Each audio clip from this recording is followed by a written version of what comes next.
Start streaming. Let me know when we're live. Yeah. Boom shakalaka. What is going on, people? So are we live? Can you see us on the screen? We good? All right, cool. So thanks everybody for tuning in, man. What is going on, crypto family? It's great that you're all joining us for the great decentralized exchange debate. Feels like we should have like Bruce or Michael Buffer here saying, you know, let's get it on, or let's get ready to rumble, something like that, right? But they'd sue you.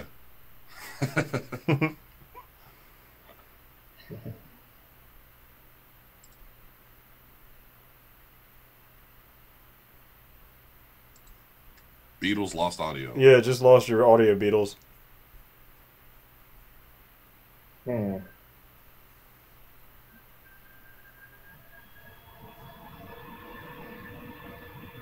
Does he know? I don't know. Not yet. He gave a thumbs up.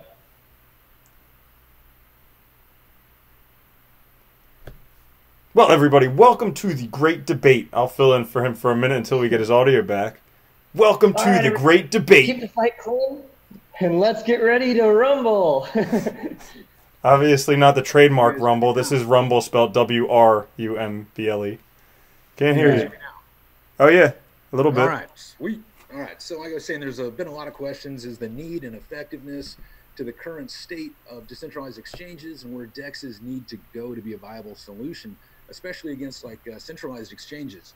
So here joining us today, we have a truly, it's kind of in truly decentralized fashion of sorts. We have people from all over the place. We got Eyal there in Israel. We got myself in San Francisco. We got Love right there in Florida. We got Crow in Ohio. David, where are you at? India. India. All right. And we got Alex in Chicago. So, excuse me. So we're all very decentralized as well here. So we've got, you know, Eyal, he's the co-founder of Bancor, which is awesome. We've got the co-founder of IDEX, Alex Warren. We've got the creator of the world's first smart contract and founder of BitHalo and the principal at BitBay, David Zimbeck. We've got entrepreneur and YouTube celebrity Crypto Crow. We got the world's funniest and super smart YouTuber celebrity Crypto Love right there. And we got myself, Robert Beadles, aka Crypto Beadles, trying to play referee. So in advance, take no offense. I'm just going to try to keep everybody on track here. So I'm going to have to interrupt, you know, the conversations every once in a while just to make sure that people stay on time. I'm going to try and keep this to like 90 minutes if we can. So, and I don't know if we'll finish, you know, all the topics in this one debate, but we're going to do our best, right? So what we'll do first is we'll have Eyal and Alex as the debaters, and the other four of us as the moderators. And so in the debate, we're going to break it down into kind of like 6 different segments to cover kind of the hot topics, right? So we have like usability, liquidity, decentralization, security, trader manipulation, and then we got listings, right? So each segment's going to begin with a question. So one founder will have 2 minutes to respond, and then the other founder will have 2 minutes to respond. And then we're going to have like 4 to 6 minutes of open debate where we can kind of talk about, you know, the things going on with that question. So, and then at the end, we're actually going to have the audience ask some questions of the founders as well. So that should be pretty cool and fun. So I guess let's start off by having, you know, the debaters, I guess, introduce themselves. So Eyal, you know, for 2 minutes, if you could, man, tell us about yourself and all about Bancor. Okay, sure. So my name is Eyal Herzog. I live in Israel. I have 3 kids. And a wonderful wife. I've been an entrepreneur all my life. I started in '98, actually, created my first company, which was a social network. 2003, created my second company called MetaCafe, which was a video sharing site, second only to YouTube in a winner takes it all game. And in 2011, I discovered by mistake, by watching some blog, discovered Bitcoin, and my life has never been the same. From that moment, I became completely obsessed because for me, I saw like the first user-generated currency, and I thought to myself, "Oh my God! Just like videos, we're gonna have, the user-generated stuff taking over the world, and I want to be a part of that." Did a lot of experiments with token models and community currencies during 2013, 2014, mainly here in Israel, so didn't make headline news worldwide, but we had some pretty cool experiment with many $million of traffic, people using that in local currencies. And then in 2016, after Ethereum matured a little bit, we thought to ourselves that it would be cool to build a solution which is kind of user-generated currency on a blockchain-based platform, and that's what we did. And that became Bancor. And today we're still working on it and building it and evolving it and having a great time. Nice. Alex, you want to tell us about yourself? Co-founder of IDEX. Hi, everyone. My name is Alex Wern. I'm co-founder and CEO of IDEX. First off, just thanks to everyone for hosting this debate. Thanks to Eyal for participating. And there's a lot of people behind the scenes who put in a lot of work to make this happen. So I think you guys are in for a treat. So really excited to be here. For myself, so my history, I came up in the software industry, originally in the professional services, and then with a focus on product. Really trying to figure out how to understand what customers need and how you can build a product or service to meet those needs.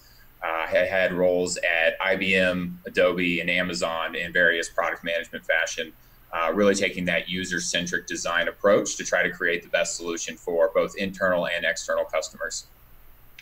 In terms of the blockchain space, I first found out about Bitcoin in 2011 as well, and I admittedly dismissed it at first. I was economics major in undergrad, and I got hung up on the lack of a central authority issuing and backing this currency. So I, kind of saw those arguments that there was no one guaranteeing its value, nowhere to redeem it, no way to pay taxes. And it took me a couple of years to really pick up on the fact that it's the nature of the technology itself, the fact that it is immutable, censorship resistant, and doesn't require that central authority that imbues it with value. What that value is, I don't think anyone quite knows yet, which is why you have the roller coaster ride of speculation and price discovery. But I think that those attributes are something that has never been seen before, the idea of a scarce digital asset that is community owned and run. And as you can see, it's really, kind of captured people's imagination, and the space has really exploded. When the Ethereum white paper was published, my co-founder and I, we were really enamored by this idea of programmatic assets. So taking Bitcoin one step further and having rules and logic under which either the value would change or that value would be transferred to individuals. When decentralized exchanges started coming on the scene, we saw an opportunity to take that technology and come up with a hybrid approach that I think we'll touch on a little bit more later. Yeah. That really helps solve some of the usability challenges that come with using a smart contract for custody and settlement, eliminating some of those drawbacks while still providing users with the security of trading directly with their private key and through this smart contract system. Thank you, Alex. All right, so let's talk about the moderators here for a second. So we have the extremely sexy and groovy. We got the little picture of them right there. No, I'll get to you in a minute, bro. Crypto Crow, man. Crypto Crow, why don't you tell us about yourself? Anybody that sees my channel right here can see it's just a picture of them there. I'm just a giant ogre in crypto. That's pretty much about what I have to offer. I'm just a large mass that takes up space during debates. No, I'm a crypto investor, influencer, TV show host. Just having a good time, trying to make money, share the wealth, share the education that I bring myself with the people that like to view me and watch my videos. And I'm just pretty much a no bullshit kind of dude. I call it how I see it. It is what it is, and everything stands on its own merits regardless. That's pretty much where I stand. Nice. Randall, Crypto Love. Tell us about yourself.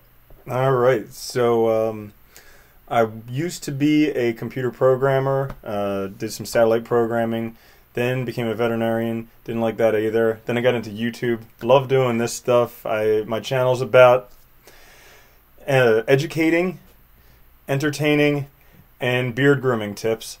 Also unicorn farming and stuff like that. So we have a good time with that. But basically, just trying to have a good time. I myself love the concept of decentralized exchanges. Very much looking forward to the future of decentralized exchanges. So far, I don't use them too much myself, just because it's at this moment a bit easier on centralized exchanges. But I have played around with them. I am looking forward to finding out what we have to learn today. Very cool. And it looks like we have like maybe Eric Snowden there in the dark, but no, that's David Zimbeck. So, David, man, tell us a little about yourself. All right. Well, yeah. So my name is David Zimbeck, and I made the world's first and only smart contracting platform for Bitcoin in 2014 called BitHalo. It was a year before Ethereum. It's still the only contracting software in the world. It's completely peer-to-peer, and uses double deposit escrow or two-party escrow, which eliminates the middleman and prevents deception and theft and using the deposits. And it's disruptive to law in the way in agreements in the way that Bitcoin is disruptive to banking. I coded it myself, over 50,000 lines of code, and totally self-taught. And also, I released the world's first decentralized markets using BitMessage for BitDay about a year after. It was a year before Open Bazaar, and also I think maybe we had the first proposal for a stable coin as well, but one that's totally decentralized, which I used to call a rolling peg before the name became a buzzword, aka moving or dynamic peg. And basically the way that it works is, we don't rely on trading tricks or backing or anything, unsustainable incentives or anything like that, or anything that's susceptible to black swans. What we do is simply have a dynamic supply, which is freeze. Coins are frozen and unfrozen by force, and that gets rid of volatility and stuff. And so I finished the coding for all that recently, and right now we're just negotiating with exchanges. Hey, Dave. I believe in freedom. I believe in people giving. Can you hear me? I believe in giving tools to free themselves. 3D printing and farming, learning by doing. Sorry about that. All good, Dave. All good, man. Very, very cool. Well, I mean, actions speak louder than words, so hopefully my work speaks for itself. I hear that. Amen, brother. All right, so myself, Robert Beadles, a.k.a. Crypto Beadles, Christian father, husband, business builder, investor, inventor, founder of the blockchain development house Splash Factory. We built applications for big companies like the post office, co-founder of Monarch Token, which is available on the iTunes store and soon on Android. And then, full disclosure, AL is also an advisor for me, so that's not going to keep the hard questions from coming or anything like that. So now that that's all out of the way, let's get this party started. So I'll start it off with the first question, and then it's going to have a few parts to it, but it's going to be under the usability side of things. So like right now, it's like 99% of all trades in crypto happen on centralized exchanges. It's easy. They have easy to use interfaces. They've got advanced trading options. Decentralized exchanges or DEXs have a little bit harder to use interface, and they don't have all the advanced trading options yet. And it appears that the biggest reason to use a DEX was so the user could stay anonymous. But now it appears that like these decentralized exchanges, their users are going to have to KYC and no longer be anonymous. So knowing all this, how do you plan? I guess the question here would be, how do you plan to attract new customers from centralized exchanges, and how are your services going to be better? So let's start off with Al. You want to go first? Sure. So, I think the definition of decentralized is really critical to answer this question, and the way that I define it is that when we say decentralized, we basically mean that this is an agreement. It's not an actual thing. It's an agreement between many parties. This is why those are protocols. This is why the internet is decentralized. This is why email is decentralized, because it's not an actual thing. So the way we see it in Bancor, what we are building is a new type of agreement.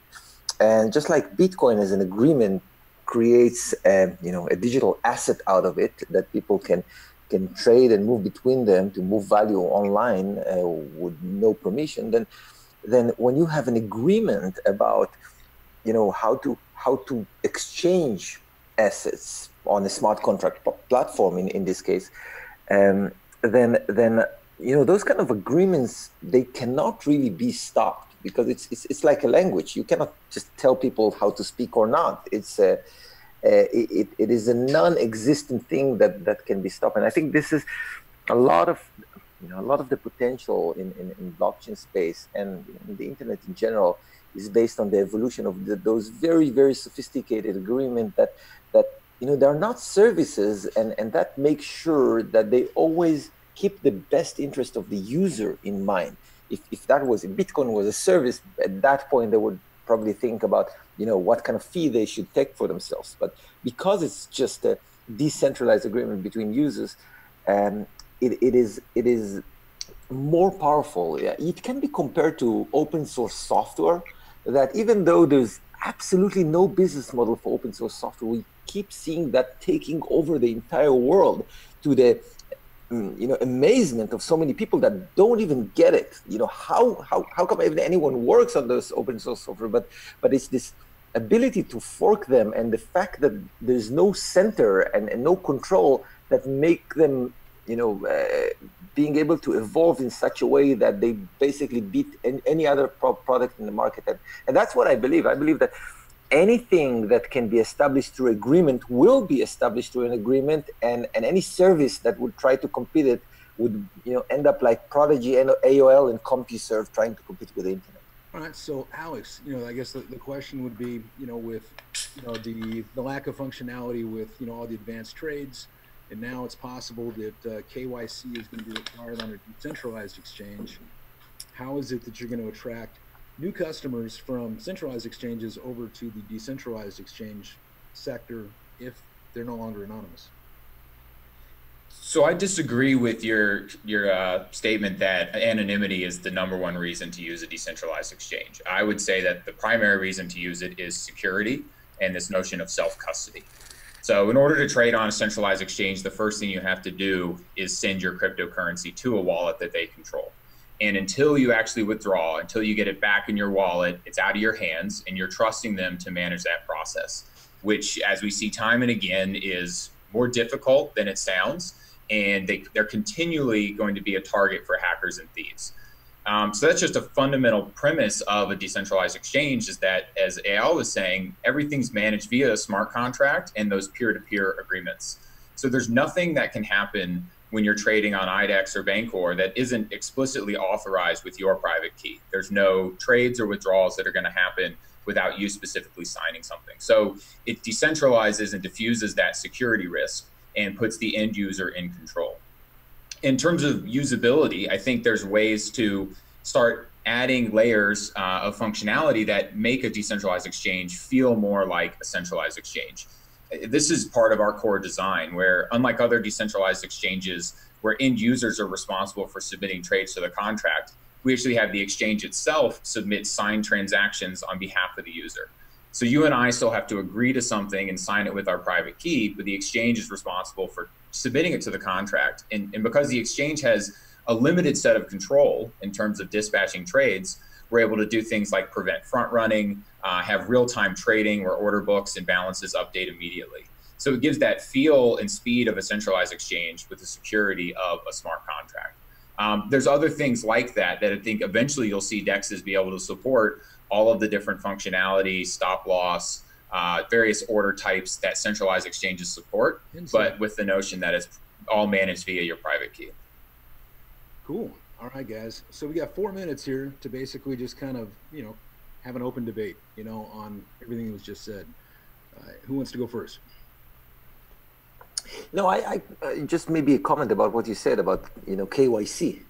So, it's funny to say, maybe some of the more button-up kind of decentralized exchanges would, actually go and implement KYC because someone not asked them nicely to do that. But interestingly, if they do, it doesn't prevent anyone else from using it without KYC. I mean, again, it's a language, and everyone can talk that language. I mean, if we go and implement some kind of a KYC on Bancor tomorrow, there's nothing to prevent anyone who wants to use the network through smart contracts, through issuing transaction on parity or any any client that supports that. So it's a kind of funny situation. It's like someone creating a Bitcoin wallet with KYC. But you can use another wallet because it's a protocol. So there's kind of a self-conflicting idea here. But if you have to go to your website and you have to put in all your personal details or whatnot, just so you're able to trade on that platform, then that could be open to the government. It could be open to tax people. It could be open to all different types of entities that might want to see what you've been doing and what you have, right? Yeah, I'm saying, that could happen, but the funny thing is that you can put a KYC, but then some kid from China would you create a user interface to that decentralized exchanges that would just not do KYC, and because it's a decentralized exchange, it would just work because there's just nothing stopping it from work. It's just a set of smart contracts. Hey, anybody else have any questions out there? Dave? Yeah, I have several questions. So I'll start. Let's see. This one's to. What I meant was about the topic we're on right now. I'll give you a chance to answer or ask questions. I just we got a couple minutes left here to talk about this. Oh yeah. Well, I mean, well, in regards to KYC or anything, or just what they were talking about. Yeah, in regards to KYC, Randall, you got anything? Yeah, I think with usability, I think with usability and the KYC part that you're talking about, there's kind of going to be, at least in my mind, there's two different aspects of it, because there's the anonymity of not having KYC, and that's potentially what some people want. But then there's the KYC, which governments are going to kind of look highly upon moving forward. Do you guys have an opinion as to which way it'll go, or it'll just kind of go on its own? And Alex, if you could start on that. Yeah, so I think it's hard to predict exactly which way it'll go. I think it's going to be jurisdiction specific, and it's going to be at different times. I think the U.S. is more forward, I guess, maybe not forward thinking, but they're certainly kind of leading the charge from a regulatory standpoint. And I think a lot of other countries are going to follow suit. We're focused on creating that base layer, that underlying infrastructure that can interface with either different pools of liquidity, different individuals, people from different jurisdictions, based on whatever their local government requirements may be. And I don't always think that KYC is a bad thing. So we've spoken to some liquidity providers, institutional liquidity providers, who require KYC in order to be able to trade on the platform. And they are unable to market make because they do not know who is on the other side of the trade. So there are some drawbacks to not having those identified individuals on the platform. And I think you'll see eventually kind of a mix of the two, where some jurisdictions or individuals choose to use the KYC portion of the application because there's benefits, and others stay with the open KYC list component. Cool. Let's jump into the second question here. This one's on liquidity. All right. So, one of the biggest reasons that decentralized exchanges are struggling right now, aside from the ease of use and lack of trading pairs, is liquidity, right? So right now, for these trades to happen, there needs to be like a buyer and seller at the same place and at the same time to swap tokens. There's no big pool of money to cover all these mass trades. So I guess the question here is, how can decentralized exchanges overcome this lack of liquidity issue and start to compete with the centralized exchanges and their massive liquidity and trading options? So Alex, if you want to go. So the first step is having a functioning API that those with algorithmic trading approaches with bots can plug into and bring that liquidity to the platform. We've got that built out. We're working on CCXT integration, which is one of the popular algorithmic trading interfaces that's used to interface with various centralized exchanges. It's kind of the leader in the space. So the more functionality and the more connectivity you provide, the more liquidity you're going to onboard. Second, our design itself lends itself very well to market makers. I mentioned that our design insulates people from some of the drawbacks of smart contract custody and settlement, and that's primarily with latency when communicating with the blockchain. So if you're a market maker, it's hard to have certain strategies if you don't know if your trade's going to be successful, or if you have to wait until the blockchain updates before you can actually initiate another trade. So giving people the tools and the means to perform the same trading strategies that they've had success with elsewhere eases that onboarding of liquidity. The third thing that I think we have going on is kind of unique to our platform, and that's our Aura reward system. So we have plans to further decentralize our architecture to take the components that we run and host ourselves and put them on their own network, powered by a staking token known as Aura. And we actually distribute this token to those who trade on the platform proportional to the amount of volume that they're trading. So this is another incentive that can bring market makers to the platform, because it's costly to park liquidity within an exchange if you're not getting any of that trading volume. So this is another incentive to help drive people to be on the platform. Cool. All right, and then AL. So the question is, how can decentralized exchanges overcome the lack of liquidity issue and start to compete with centralized exchanges and their massive liquidity and trading options? So Bancor is quite unique in that aspect, because we actually didn't want to create a decentralized exchange. As I mentioned earlier, we were running a lot of local currencies, some of them with 1,000 or 5,000 users or 10,000 users. And we felt that those communities need liquidity for their currencies. And we know there's no chance in the world that those currencies will be, listed on any exchange. And even if they're listed, no market maker is going to trade them. So they're not going to have liquidity in the existing, set of solutions. And necessity is the mother of all invention, and that kind of drove us to build Bancor. And Bancor is basically using a different system where you don't need active market makers. You can actually have passive market makers. And the passive market makers are simply those who deposit what we call the reserves in the smart contract.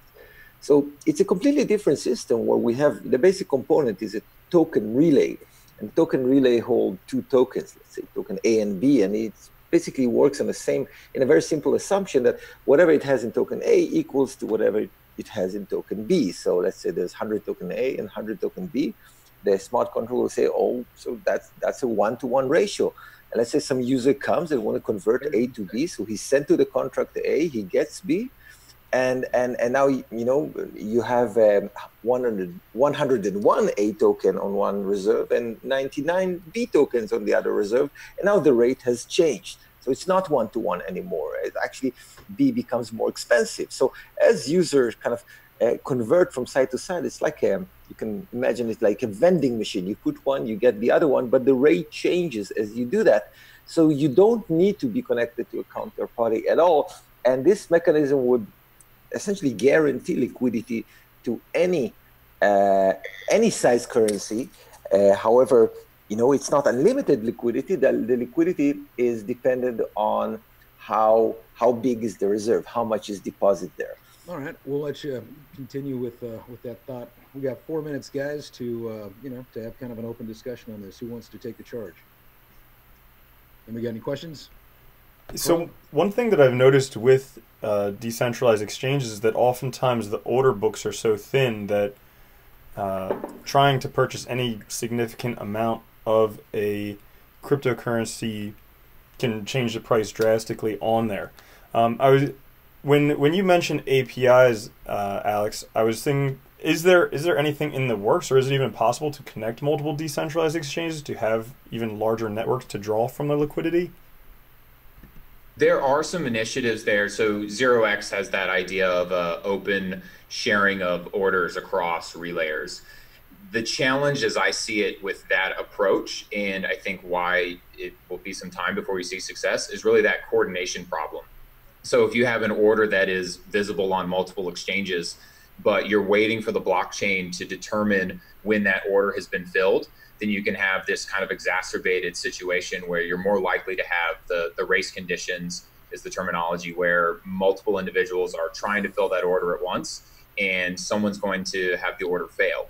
You can see that if you look at some of the contracts on Etherscan, you can see that the transactions will actually fail and be reverted, because by the time that the network mines it, someone has already picked up on that order. So the challenge is really having a coordination across the exchanges to allow that shared liquidity to happen. I do think it's going to happen in the future, but I think it's going to take some time to develop it from a technical perspective. Anybody else got anything? Yeah, so what's the point of having more liquidity if you have to sacrifice security? Because then you can't really call yourself a decentralized exchange, because I'm pretty hardcore in the fact that if there's really any holes in your platform and I don't see that it to be safe, then there's really no advantage to trading on a decentralized exchange over a centralized one. And this can be directed at either of you, whoever wants to take it. Do you have specific holes you're referring to? I'm asking you, do you think that it's worth it to sacrifice security for liquidity? Because it seemed that most of the solutions that do try to get liquidity lose security. And do you think there's a balance between that? So there's absolutely a balance, and I think there's elements of security that, and maybe this is not directly answering your question, but I think there's elements of security that I wouldn't say are sacrificed, but I think there's areas of decentralization that can be sacrificed on. So what you can never sacrifice is the notion that your private key is required to authorize any transaction you do on a DEX. If you require the user to give control of their currency to someone else, then that's, as you said, that's not a decentralized exchange. I do think there's elements of kind of off-chain communication, how orders are passed to the contract or how those orders are signed, that you can, it doesn't have to all strictly happen on chain. I think those are some trade-offs that you can make in terms of usability, but ultimately it all needs to be the end user's private key needs to be involved in every transaction. That's a critical point for a decentralized exchange in my mind. We got 30 seconds left. Anybody else? Oh, well, I'll wait then. All right. EL, do you want to take that as well? Yeah, so I want to say that, you know, in our case, you know, increasing the liquidity is very, very different because the token issuer themselves in Bancor network, and we have like you know, 120 tokens in the network right now, and the token issuers, they're actually responsible for their own liquidity. So a token issuer can choose to set up a relay with, I don't know, $100,000 BNT deposit or $1 million BNT deposited in the relay, as well as his own token. And, you know, $1 million will just give him 10 times the liquidity. But even that, I can, you know, unlike other exchanges that use an order book, there's no order book in Bancor.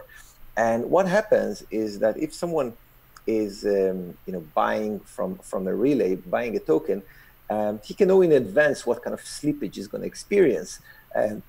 For example, with $1 million relay, if you want to convert, you know, $50,000, you'll experience a 5% slippage. It's actually easy to calculate.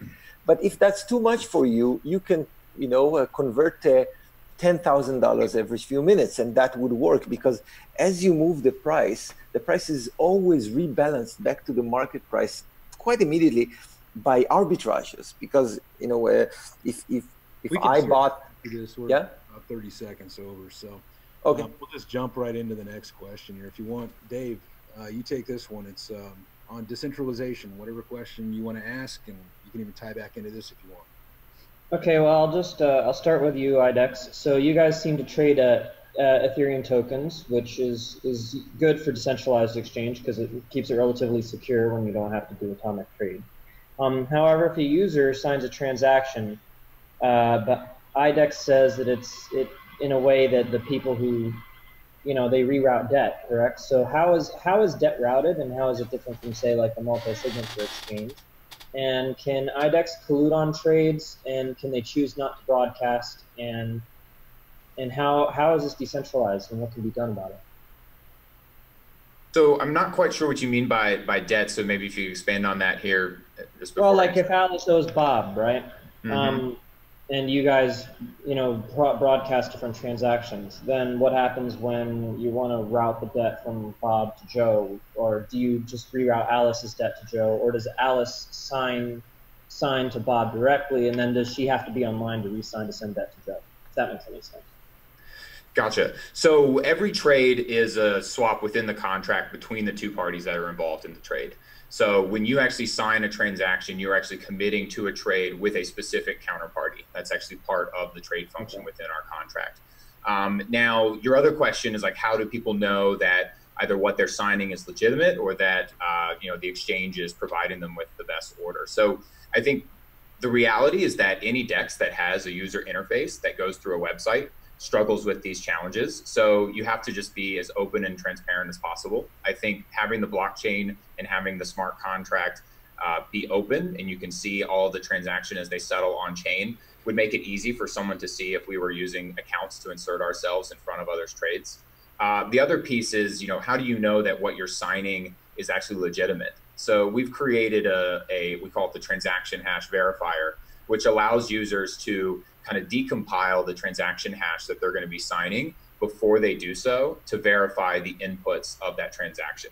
So for example, if you're on the website and you're telling the system to buy 10 tokens for 1 Ether, how do you know that the UI isn't actually telling you to buy, 0.01 tokens for 1 Ether, something that's a really bad price, or, that you wouldn't actually agree to in reality?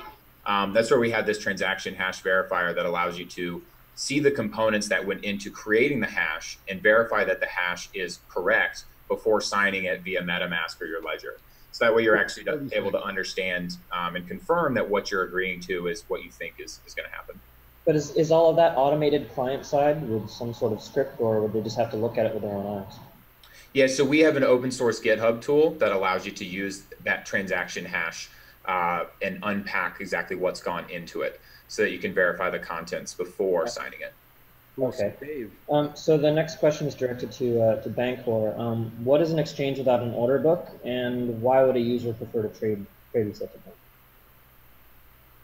book? So, you can look at Shapeshift as an exchange without an order book. I think that Bancor is very similar to that in that perception, but Shapeshift has, APIs to exchanges in the background, which it connects to, where Bancor is using this token relay architecture, which, as I mentioned, is more like a vending machine for tokens within a smart contract. So you put one token, you get the other, and as you do that, the rate change. Now, the nice thing about it is that the rate cannot be different than the market rate, because if 2 tokens that are exchanged within Bancor are also traded elsewhere, and let's say that someone bought the token in Bancor and now it's more expensive in Bancor than some other exchanges, then almost immediately arbitrage will close that. And essentially, I call arbitrage the liquidity movers between exchanges and also between Bancor and other exchanges. So that makes sure that the prices are always the market prices, and there's no profiteering active market maker in the process at any point.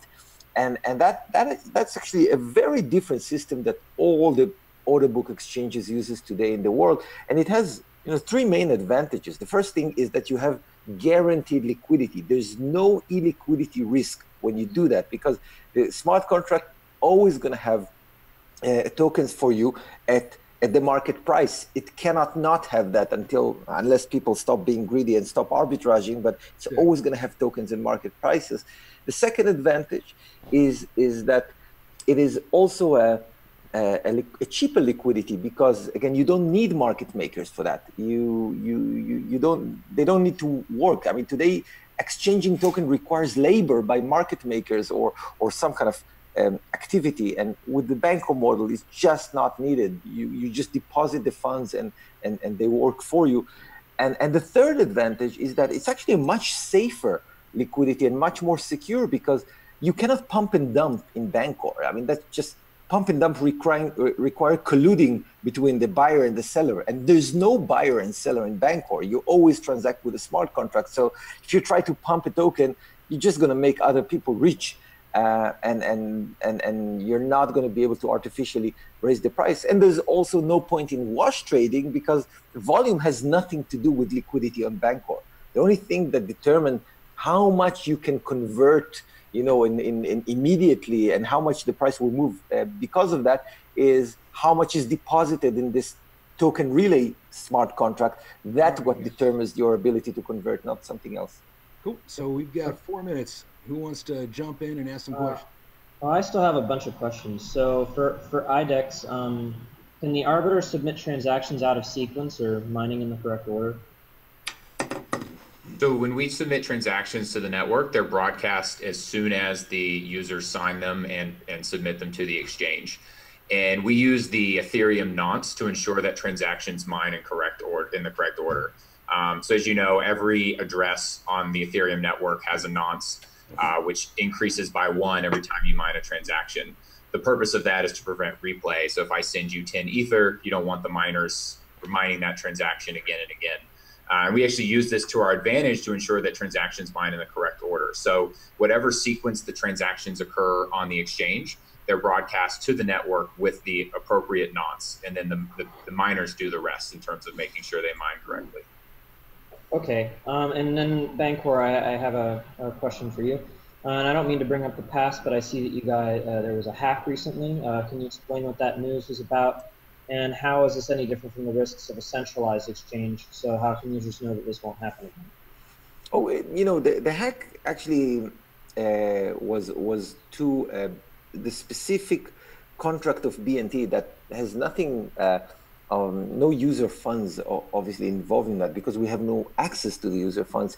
It's just that our main token, BNT, is a liquid token, which means that it has a liquidity mechanism within it.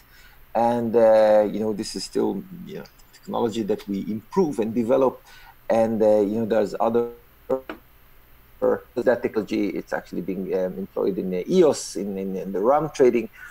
And what happened is that the access to that smart contract was compromised, but a user that is using Bancor to convert between tokens never have to hold Bancor for a single second.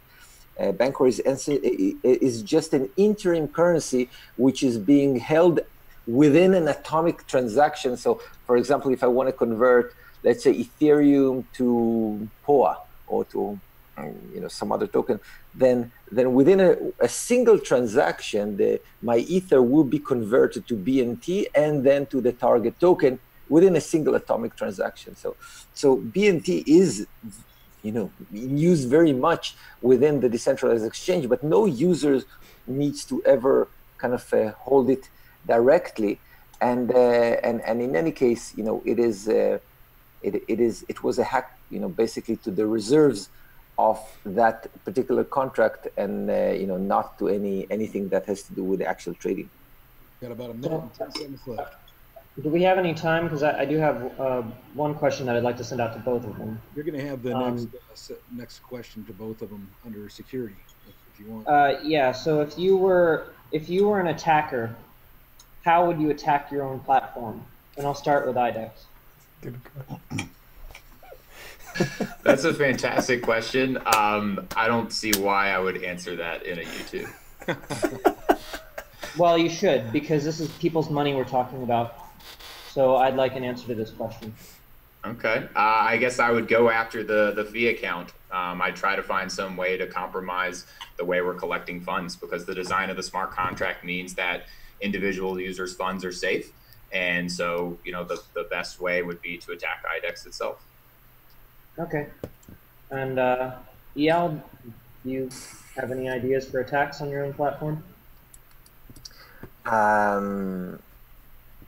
So, you know, I would say that, you know, if someone want to really access, you know, user funds, he needs to find a way to their computers somehow, and you know, that's not simple, and it's definitely not simple to get access to many of those computers. But, you know, unless you have access to private keys that have access to those funds, you're not going to be able to attack anything. And that's probably the security model of any blockchain project that is decentralized. I mean, if you want to steal Bitcoin, you have no choice but, you know, finding your way to end users' wallet. Otherwise, you cannot steal Bitcoin, and that's the same case for Bancor.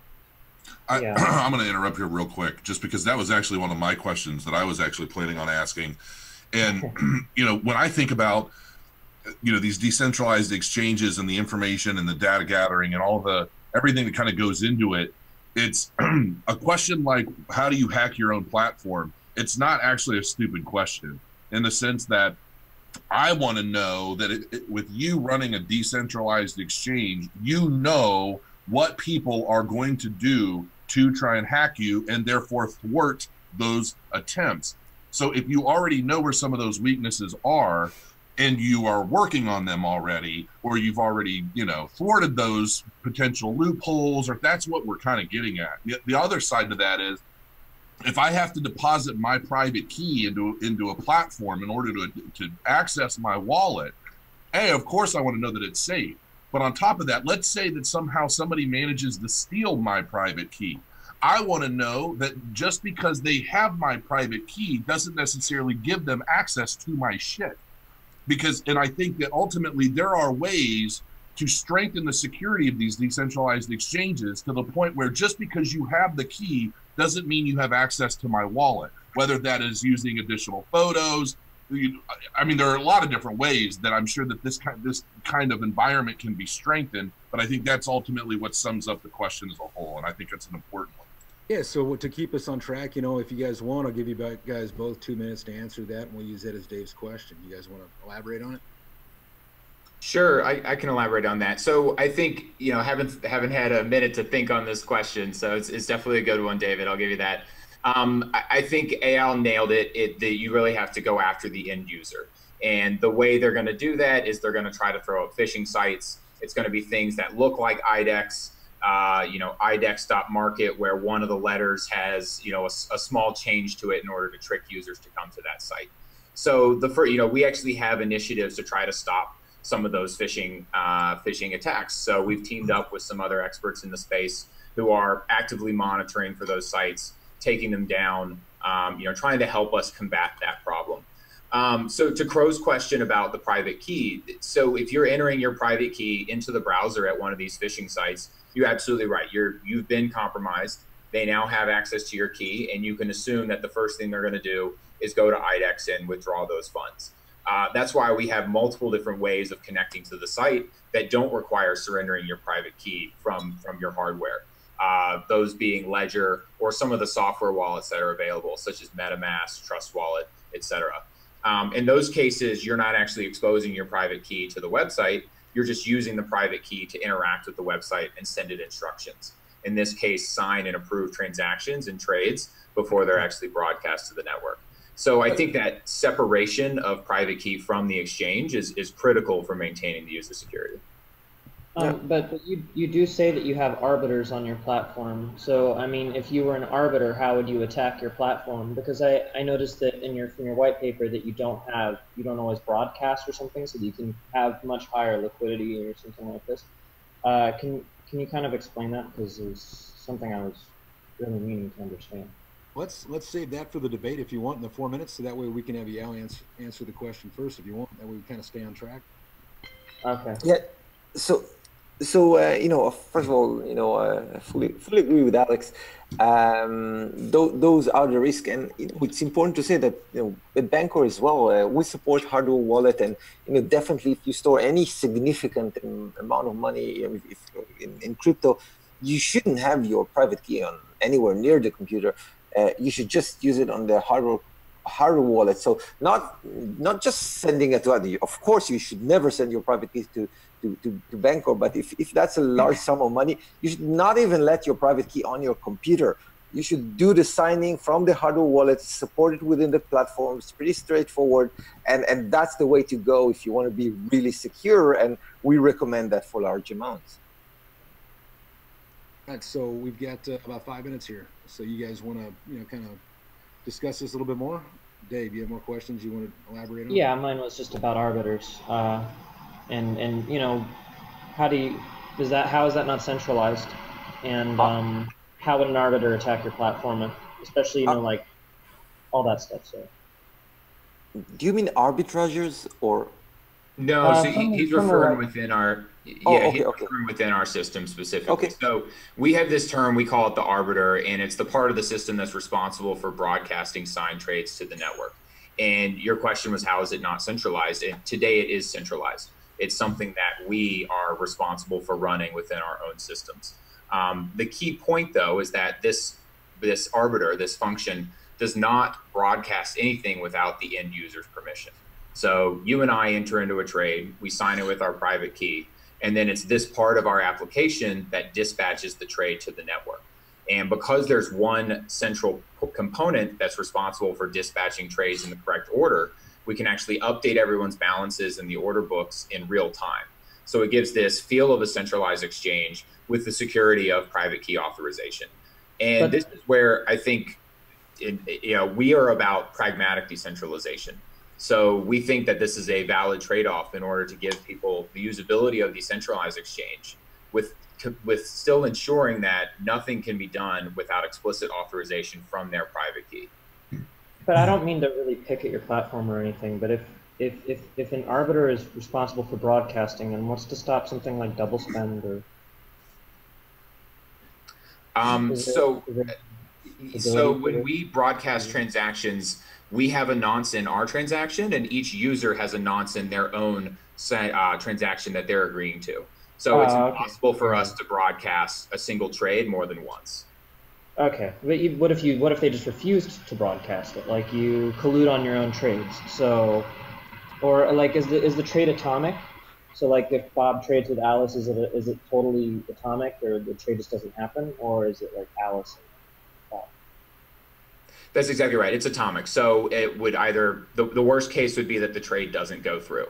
Okay. And again, yeah. So this is a trade-off we decided to make, right? If you look at centralized exchanges, you're trusting them to do everything, both accurate, valid trades and hold your money. We said, how can we get the 95% of the way there with the security benefits of everything requiring a private key, but still maintain some of the usability that comes with certain elements of centralization. Okay. And actually, I have a question for both of you, and I guess I'll start with EL. Ethereum itself, though, might end up being centralized, due to its, the bloat, because there's, blockchains on top of blockchains. What's your opinion on that? Because you guys are based on Ethereum, so. So, there's a big debate, and many people do think differently than I do, but I define decentralization as forkability. I think the most important aspect of decentralization is that no single party, no single agent can control that. And if you can fork something, it means literally that no one can control it. And if someone tries to, he will be forked and may the best one win. That's the same idea for open source software. So I think that as long as we have any system which is forkable, then for me, it's decentralized by definition. I actually don't like the definition of decentralized as residing on many computers. I think that this definition is harmful for the industry. It creates non-scalable systems, slow systems, and doesn't have a lot of benefit at all. Because if you want it to be censorship resistant, it doesn't need to be on 10,000 computers to be censorship resistant. I challenge any big brother to block something that has 100 copies around the world in random computers. That would be tough enough. In fact, especially because each one can be easily replicated and forked, and it's just unstoppable. It's like trying to stop some open source software. It's not going to work. So I think that as long as it's forkable, I feel fine. I'm happy with the level of decentralization if I can fork it.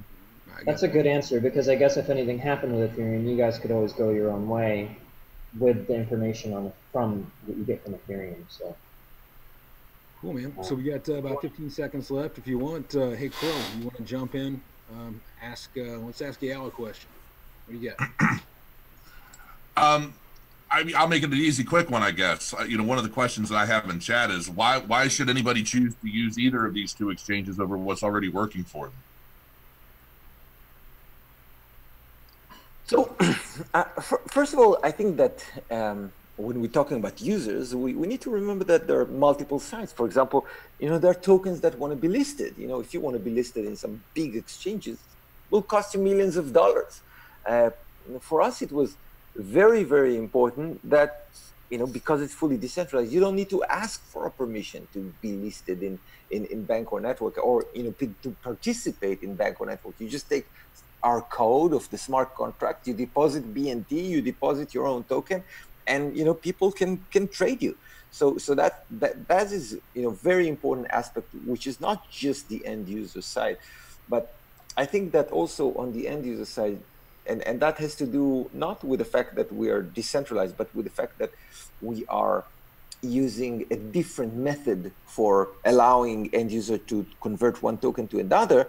And that reason is that when you go to Bancor, that there's going to be liquidity. You know that no matter how rarely the token that you're using is traded, even if there's that one trade a month of that token, as a user, you know that you will be able to convert it with a liquidity that you can see in advance what it would be, and it's constant because, as I mentioned, it has to do with how much was the issuer of the token deposited in the token relay when they set it up to participate in the Bancor liquidity network. So I think those are like the main two reasons that applies to us. Hey, Crow, you want to ask Alex?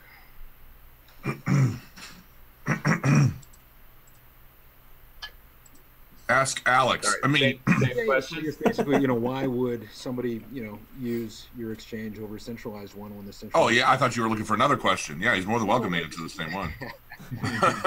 Yeah, so the one thing I would add to that is decentralized exchanges, as I said earlier, I think the primary benefit is security, using a private key to authorize any transaction. And security is one of those latent consumer benefits. If you're looking for an exchange to trade on, that doesn't come to mind, and until you're actually a part of an exchange that gets hacked and you lose some funds.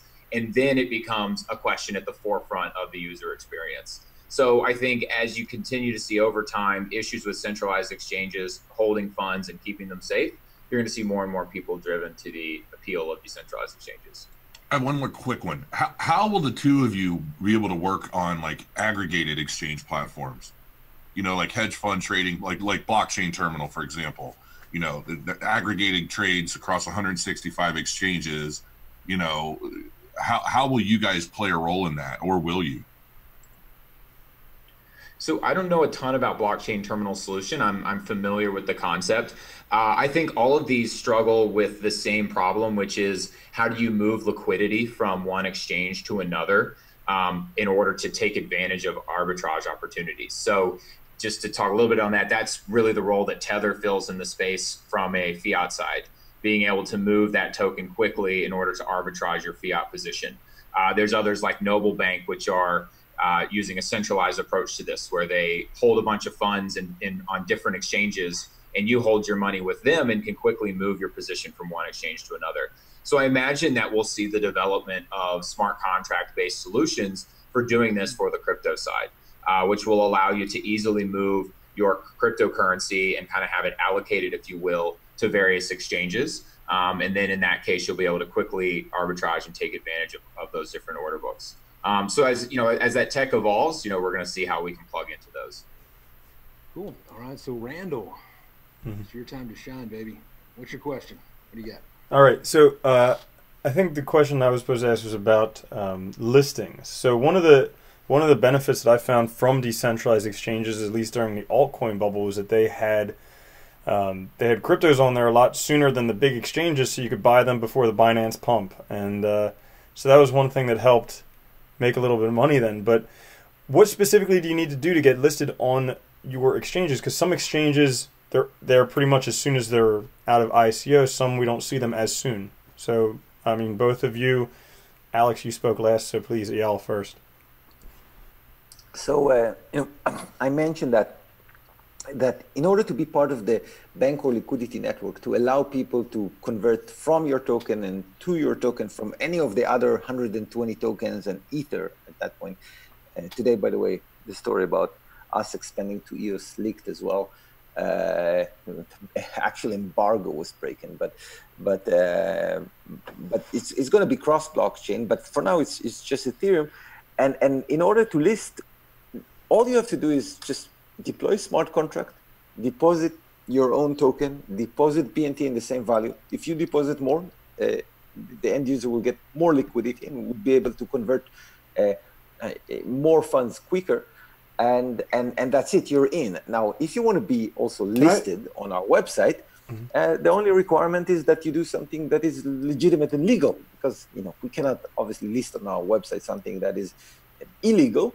But even if we don't list it on our website, you can still convert that token through transaction on issuing transaction on Ethereum, because again, Bancor network we don't have a critical centralized component in the system at all. So you can just do it by yourself. You don't even need to tell us, and it would work. And when you say you there, do you mean the team behind the token, or do you mean me? If I purchased a bunch of a token in a token generation event, I can automatically put it on there and list it? Both. In most cases, what we see is that the team behind the token, when they do understand, the value that Bancor protocol can give them, they're very much inclined to do that themselves, because that actually guaranteed on-chain liquidity for all their existing and potential holders. And usually that's what will happen, that the issuer would actually deposit its own token and BNT and enable that liquidity. But we had some cases where just some big whale holding a lot of token will do it himself, because he wants to make sure that, again, the token has more liquidity and people who want to buy it will have an easier way to do that. So anyone can do that. You don't need to be anything special. Okay, and same question, Alex. So it's definitely a challenge. We find that it's a balance. I think, early on, we were looking to support any token that was out there that the community wanted to trade. The problem is that no matter how many warning signs you throw up, people are going to see the fact that it's on IDEX as an endorsement of sorts. And if you have a token up there that ends up being a scam, it doesn't do anyone any good. It doesn't reflect well on the exchange. It doesn't do any good for our users, no matter how much they're demanding to trade it prior to the exit scam materializing. So we really look at a couple of things. We try to just see, one, is this a legitimate team that's making a good faith effort on developing their project? So we try to check out their bios, Skype with the team, just understand that there's real people behind it that are actually trying to build a project.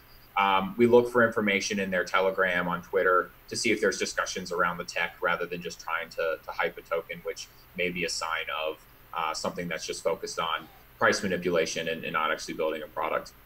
But as I said, it's definitely a challenge, and it's something that we're looking to turn over to the community in the future. Have a way that the users who are holding our token can actually have a role of governance in terms of voting and bringing which tokens are going to be on the platform. And that itself has its own challenges. So I think we're going to approach that with caution, just to make sure that it doesn't move in a direction that most people would disagree with. But like I said, it's certainly this balance of users see it as an endorsement, so there's this element of user protection, versus giving them access to what they want. I have a recommendation for that, if you don't mind. I think the easiest way to find out if something's a scam is just to make sure that they have unique software that can be downloaded, and if they don't, then just don't list them. Because really, it doesn't matter how well dressed the team is and how articulate they are. Some of the most deceptive and greedy people are some of the most articulate, and their exterior presentation is actually quite excellent. But you can't fake technology. So if you have unique software that somebody can download and use and has some sort of physical advantage, then I don't see a problem with the platform, regardless of the people behind it. All right, so now we've got, we're doing pretty good on time, keeping everything on track, looks like. So audience questions. It'd be great, if maybe we just pick one question from each of our audiences, so that way, Bub, if you want to pick one, or Crow, whoever wants to go first, just, pick one of your audience's questions there, and then I guess Yao can go first.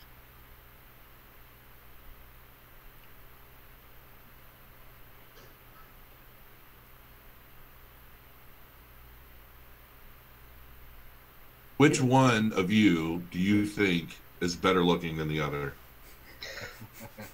Randall wins all day long, but I don't know, that portrait you got here, I don't know, man. Just between Bancor and IDEX. I'm trying to pick a fight. I want to pick a fight.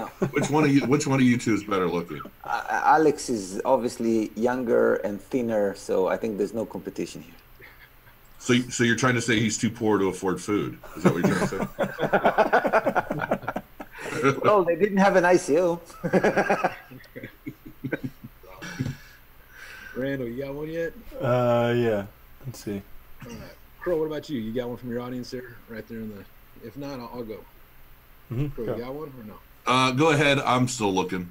All right. So we got a lot of good questions here. So we got Proscenium Technologies Inc. He says, how do you see the future of decentralized exchanges in the terms of outside of just Ethereum? Does this scale to other chains? How do they work together in the future? So That one was right there at the bottom. Good And then, one. you know, also if you guys could touch on, let's see here, how to speed up the UX. So how are you guys going to speed up the UX, and then also the previous question. Yeah, so I'll take that first one. So I think the answer for both of us is absolutely we want to expand to other blockchains. I think we started with Ethereum because in terms of facilitating atomic swaps, it was the most mature platform that allows you to provide a positive user experience while still having that security of direct peer-to-peer transactions. If you follow any of the research on Ethereum, Bitcoin, atomic swaps, they work, but they have a really poor user experience, and it's going to be hard to build a consumer-facing product around that in their current state. We're absolutely exploring and building on other blockchains. You know, anyone who knows us from our past knows that we like to build first and then generate the hype once we actually have a product that we're able to talk about. But I think our users will be excited here in the next couple of months. Awesome. Al? All right, I think I got one from Kunas Podcast. Oh, you want Al to answer it too? Or? Oh, So we also started with Ethereum.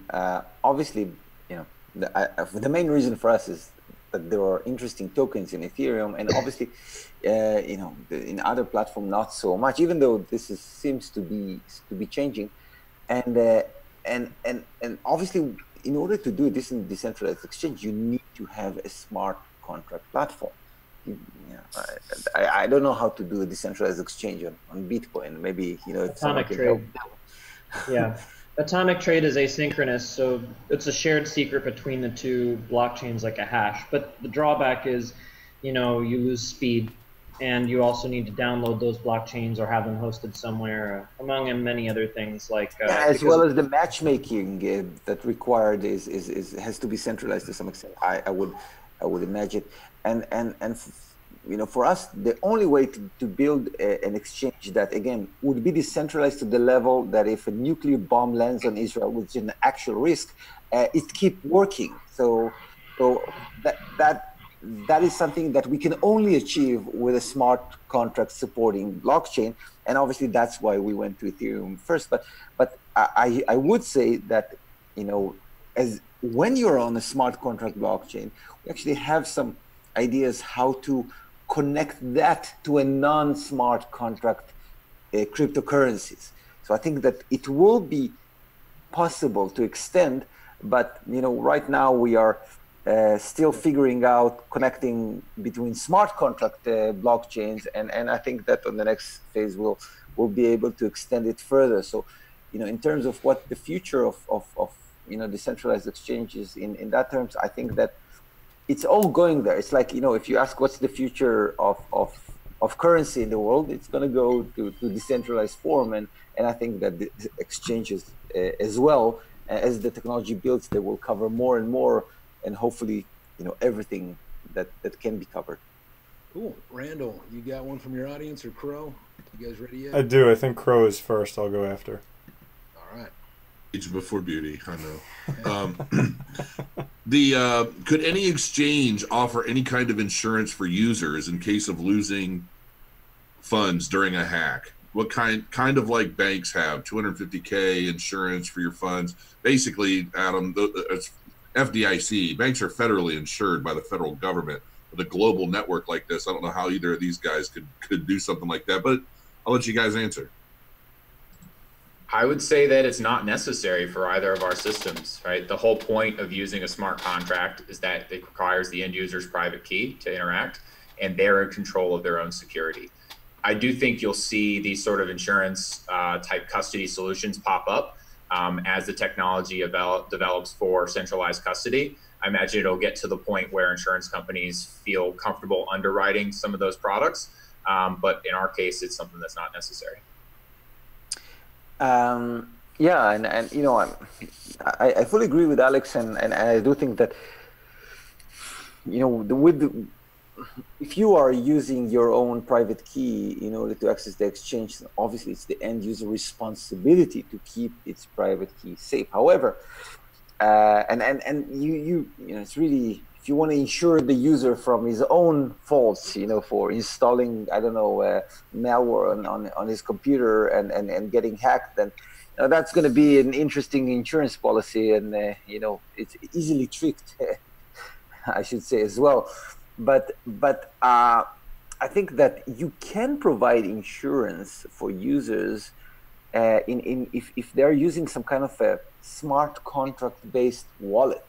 So let's say, you know, you have your funds deposited not just on your address on your account, but in a smart contract that you have access to, but maybe some kind of a, we call it a guardian, has not the same access that you have, but let's say, call it a mitigating access. So that guardian, for example, has to approve every transaction above, you know, X $1,000, and that guardian can actually recover your keys if you lost them, but it needs to make sure that it's you. So in that case, I can imagine scenarios when you would use one or two or more guardians to kind of secure your account from your own faults, from your computer being hacked, from losing your key, from all those cases, and that could be.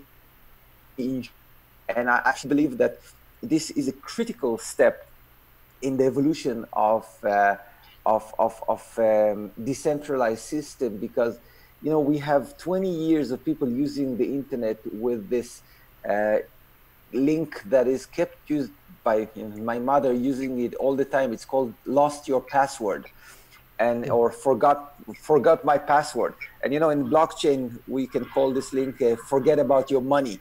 And right now there's just no good recourse to keep it decentralized and still allow you to recover that. But I think that, you know, in the future we will move to have more sophisticated wallets that are actually using smart contracts. So if someone does forget his password, or his computer is hacked, or, you know, God forbid something happens to him and he dies, and then these cases can be covered using like a custodian, guardian, a third party that have some level of access that can recover and mitigate any damage from hacks. So I think that this is where we're going in order to make decentralized technology usable for the masses. I think there's a name for that on Bitcoin. It's called dead man switch. So if somebody dies, it switches to the other person, and it's done using check lock time verify. I'm assuming in Ethereum it's even more trivial to implement something like this. Randall, Yeah, you can do it this way. I was just trying to keep us all on track here. So, All right. Randall, you got any questions from your audience? Yeah, so I got a whole bunch of good questions. Sorry if I'm not going to ask all of them, but the one question that I did have that kind of perked my interest was with you know, a few of the larger exchanges out there like Binance and Huobi have talked about creating their own decentralized exchange. First, do you think that they're going to wipe out the smaller DEXs when that happens?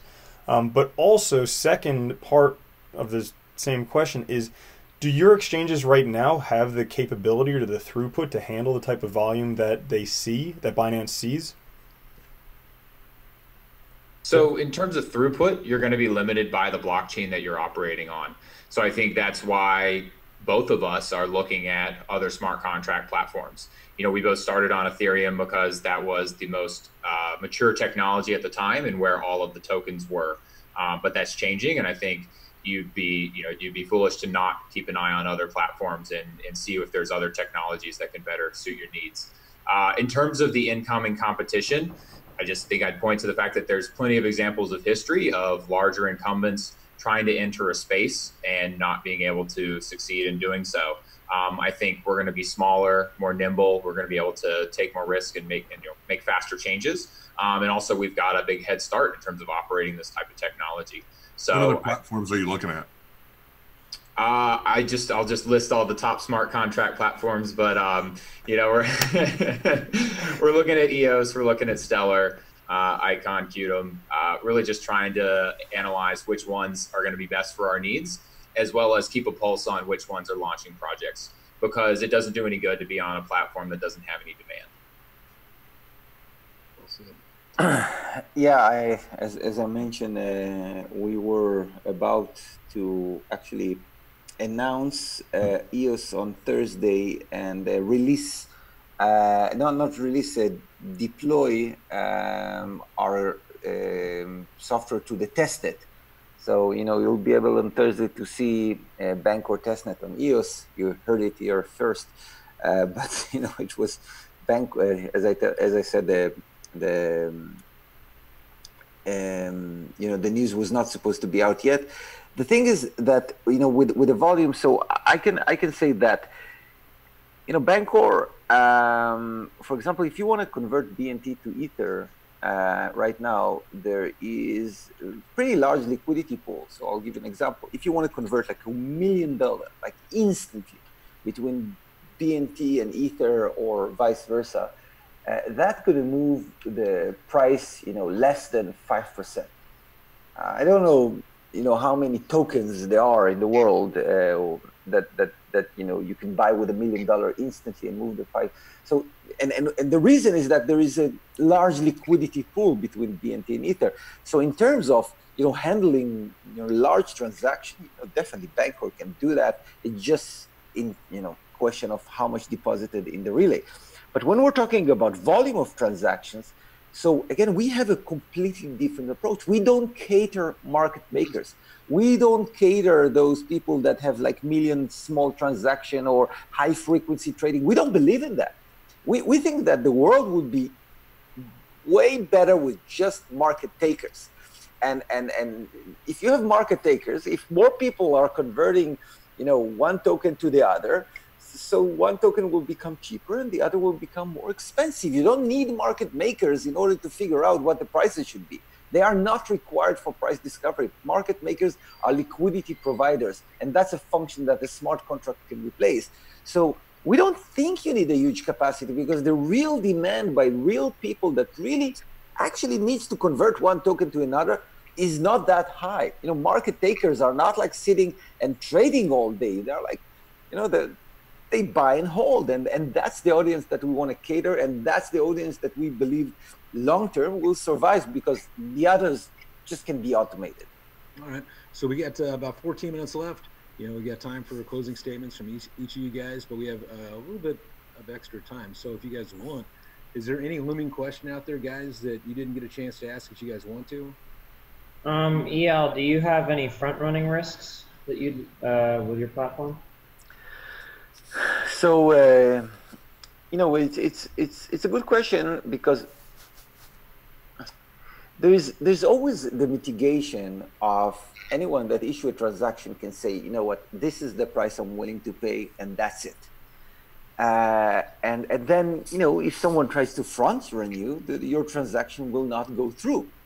So that's kind of a basic level mitigation, because if someone front runs you, then the price will be higher by the time your transaction will be executed. But because of practical reason that has to do with the fact that Ethereum, block is 15 seconds, and there's some chance on some popular relays that you're gonna have a legitimate transaction before you. So you might wanna allow some leeway for the price, and that can be exploited for front running. So it's a kind of balance between, the chances that the user willing to take for the transaction not to take place and the room that it allows for front running. So we had that, kind of, I would say issue to handle a few months back, but we actually find a solution to that issue on Ethereum, and by simply using the gas price limit. So by not allowing users to use different gas prices, then it's really, really hard for them to front run. And maybe a miner can front run, but it's very hard to know that you're going to be the next miner and you're going to mine the next block. So that's also hard. And basically, if you ask me, I don't think that a blockchain platform that is not immune or has no built-in mitigation for front running, I don't think it's going to survive for a long time. I mean, it's something blockchain platform needs to figure out, because, and for example, I think that it seems to be much harder to front run transaction on EOS, for example.